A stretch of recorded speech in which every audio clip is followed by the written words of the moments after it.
Pendant 3 décennies, il a porté fièrement le brassard de la Confédération africaine de football. Issa Hayatou en était devenu une identité remarquable, une emblème du sport roi dans le continent. Pour la plupart des observateurs, en dépit de quelques déchets dans le jeu, le capitaine de la Confédération africaine de football de l'époque possédait une aisance technique largement au-dessus de la moyenne, un important volume de jeu et un rendement appréciable et satisfaisant. C'est fort de cela que son président Sepp Blatter, à la tête de la FIFA, ne le lâchait guère et lui portait l'estime considérable. Seulement, plus les années passaient, plus de jeunes aux dents longues affichaient leur volonté à vouloir porter le brassard tant convoité. Et ceci coïncidait avec le rendement peu satisfaisant du capitaine d'alors, Issa Hayatou. Le meneur de jeu si puissant, viril dans les tacles, perdait de plus en plus de ses qualités, au grand regret de ses supporters dont certains, à l'esprit oublieux, le qualifiaient de mouilleur. En mars 2017, le valeureux capitaine Hayatou va perdre l'élection. De ce match déterminant, il en sortira presque humilié, sous les sifflets d'un public acquis à la cause de son adversaire du jour, sorti quasiment de nulle part. Digne et fier, comme tout Peul, l'ex-capitaine de la CAF va préserver son honneur, passant outre les propos à la limite blessants et injurieux de son successeur. Le 17 mars 2017, la Confédération africaine de football a donc un nouveau président, en la personne d'Ahmad Ahmad, un malgache.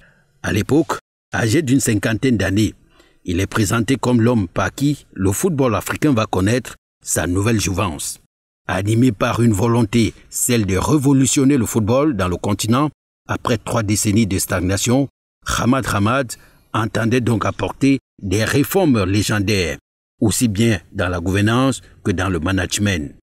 Pour cela, le Malgache va multiplier des séminaires ayant pour but de donner un coup de neuf dans l'univers footballistique du continent.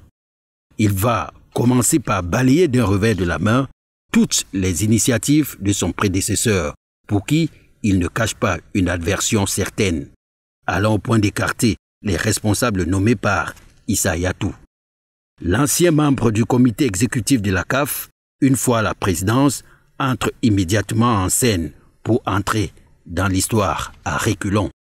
Ahmad Ahmad nomme ses amis et connaissances à des postes de responsabilité pour mieux constituer son pouvoir. En guise de reconnaissance, il offre des avantages et des cadeaux à des tierces, des voyages à la Mecque à plusieurs présidents de fédération. Et pour mieux marquer la rupture avec Issa Hayatou, Ahmad Ahmad va résilier certains contrats passés avec des grosses entreprises au profit des entreprises avec qui il a des acquaintances.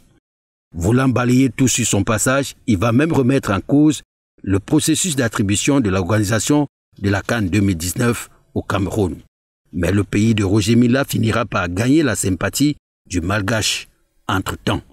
Si Ahmad Ahmad traîne bien des casseroles au point d'être blacklisté par la commission d'éthique indépendante de la FIFA pour acceptation et distribution des cadeaux et autres avantages, abus de pouvoir et détournement de fonds, mais le passage de Ahmad Ahmad n'est pas que négatif, quoique certaines réformes ont tout de même été instituées par l'exécutif de la CAF sous l'égide du président déchu. La CAN senior masculine y a l'augmentation du nombre de participants de 16 à 24, la modification du calendrier de la compétition qui passe de janvier-février à mi-juin et juillet.